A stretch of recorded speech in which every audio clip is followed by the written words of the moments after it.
You know, the problem isn't just that China is so big and that its dictatorship is so threatening, waving its weapons at us at a huge parade just last week.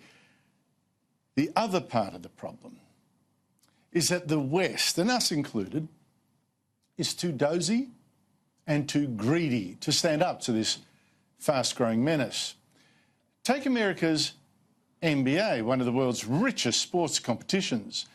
Well, last weekend, Daryl Morey, general manager of the Houston Rockets, put out a tweet about the Hong Kong activists fighting for democracy in the Chinese territory.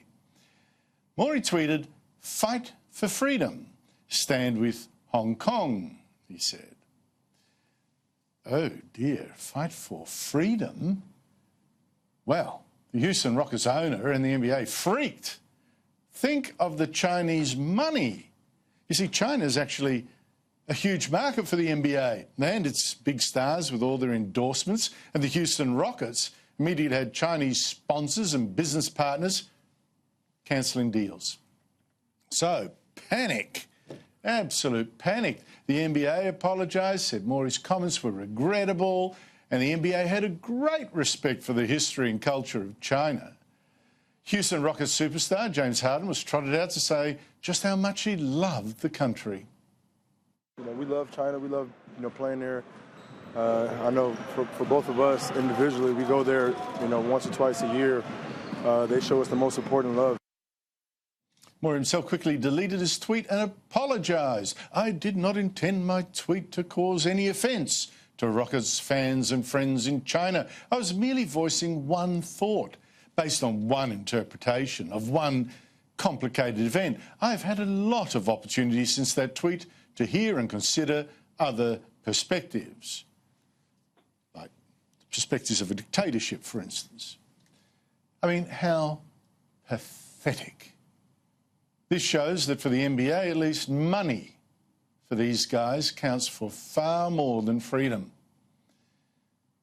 And think, this is the same NBA and its players too. They all like to think that they're politically right out there, giving it to the man. These guys who now crawl to China's dictatorship, they have no problem smashing their own democratically elected president. I mean, superstar LeBron James, even proud that he called Donald Trump a bum.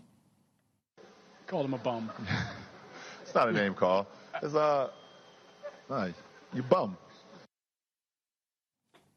But saying that China's dictator is a bum, oh no, that might actually cost the player some money.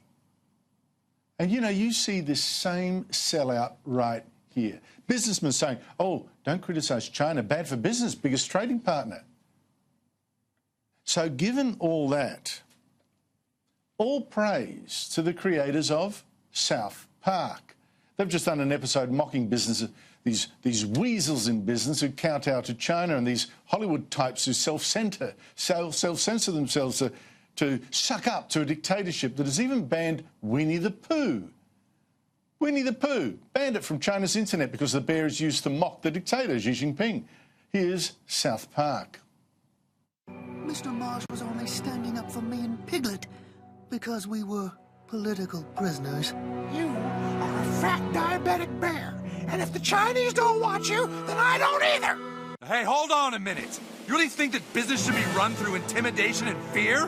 Whatever happened to old-time values? You already have business with the Chinese. You have all the connections money can buy. But there's one thing you don't have, and that's integrity. Now, in retaliation, China's censors seem to have scrubbed South Park from China's internet as well. But creators Matt Stone and Trey Parker, did they do an NBA panic? Well, they responded by issuing a mock official apology that gave the NBA a whack as well. Like the NBA, we welcome the Chinese censors into our homes and into our hearts. We too love money more than freedom and democracy. Xi doesn't look just like Winnie the Pooh at all. Tune in to our 300th episode this Wednesday at 10. Long live the great Communist Party of China. May this autumn sorghum harvest be bountiful. We good now, China? South Park rules. But I said it wasn't just that the West is often too greedy to stand against China. We have also been dozy, complacent about the fast-growing threat.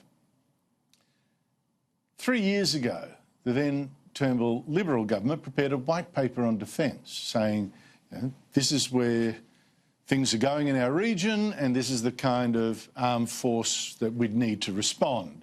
And the government said, for instance, we'd need 12 new submarines, $50 billion worth, but we can wait until 2050 for the French to build the last of them, 2050.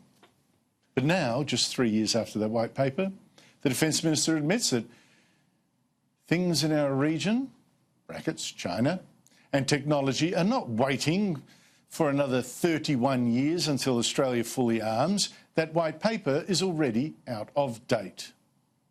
It's self-evident that the geostrategic circumstances we live in, technological disruption is changing. And I think every single Australian would expect us to make sure that not only do we deliver this capability, but we make sure that it deals with emerging threats. What a surprise. In just 3 years, China suddenly looks a lot more threatening. But please wait, China, until 2050 when our last submarine turns up. Dozy and greedy for China's money. China must be laughing.